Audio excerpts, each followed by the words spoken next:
আসো ভাবো, সবার পায়ে হাত রেখা বলতেছি, যে যে স্থানে আছে, যার যতটুকু পজিশন দুনিয়াতে, রিক্সা চালাও, তুমিও ভাবো যে এই ছোট জীবনটা কেন দিলেন। বাবা উচিত কেন দিলেন? ওই জান্নাত পাওয়ার জন্য দিলেন। বলে আপনি কি করে বলেন?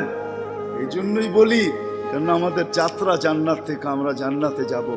আদম আলাইহিস সালাম জান্নাত থেকে যাত্রা শুরু করছেন, আবার উনি ফিরা জান্নাতেই যাবেন।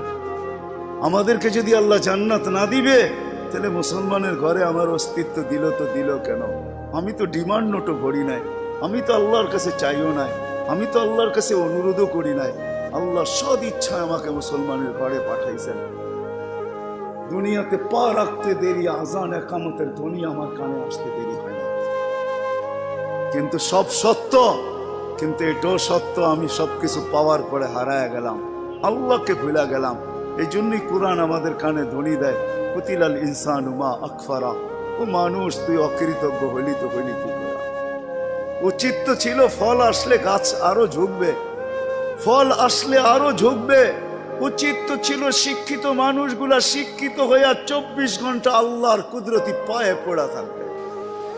উচিত তো ছিল ধনী ধন পাওয়ার পরে আল্লাহর কাছে কাছে থাকবে।